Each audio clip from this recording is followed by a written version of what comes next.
ION is a virtual reality data experience documenting the social narrative on Twitter during the COVID-19 crisis. The goal of this experience is to give the user intuitive insights into online discourse about major world events and encourage the exploration of data. When you open the program, you are first greeted by the menu. Here the user can look around and get information about the controls, the nature of the experience, and finally the credits. After a quick loading screen, the user can observe different topics, represented by orbs, which display the data connected to the topics and how it changed through the months.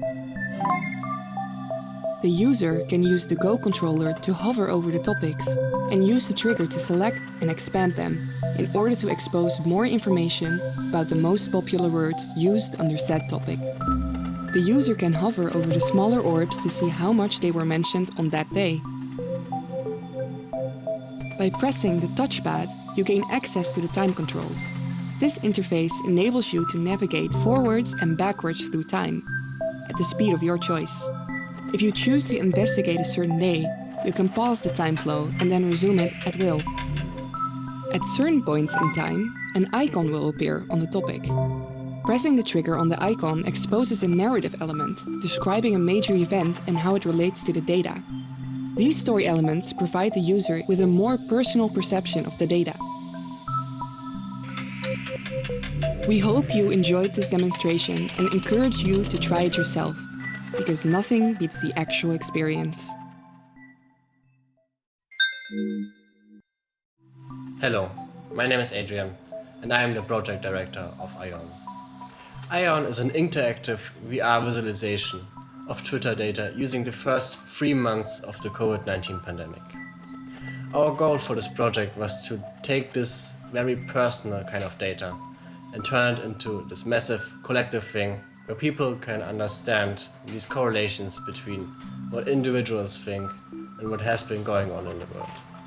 So obviously data is a big part of this installation, and for us it was first time to really working with so much data. The source we decided to use, Twitter, there's a lot of tweets on there about coronavirus, so it was quite challenging to find a way on how to handle this data. How do we get this data? And if we have the data, what type of data do we want? What it was a big struggle was to find a way how we could represent the data in the most honest way. So how do we filter through this data and reflect the things that were happening on Twitter in the best way? Because there's a lot of words being said on Twitter and not all of them will make sense out of context. So we really had to make sure we were filtering some words away. So one of the initial design problems that we faced was how do we use VR to kind of, actually use it for data visualization instead of just as like a game, and then how do we take like the strengths of VR and use them to their advantage for our visualization and also limit like the weaknesses of VR. And so that's like one of the things that we first used to establish kind of like an art direction.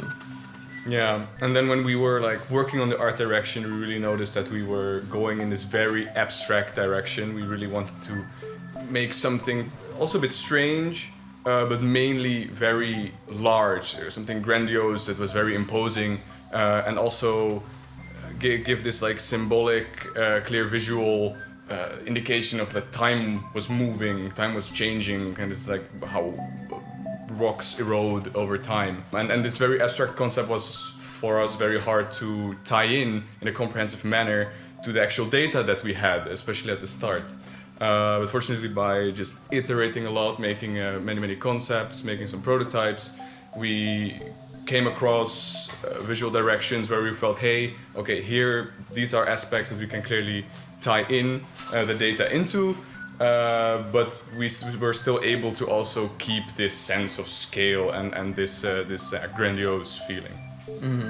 And actually, when once the visual language in the beginning was getting established, we realized that we're actually like disconnecting the user from the experience quite a lot because it's this grand abstract thing around them. So we went ahead with the design team to establish these story points and the time controls so that the user can have a more personal experience with the data and with our installation, and that people won't have the same people will walk out of the installation and feel like, oh, like I really like I could choose my own like kind of story to do with this to go through with this installation.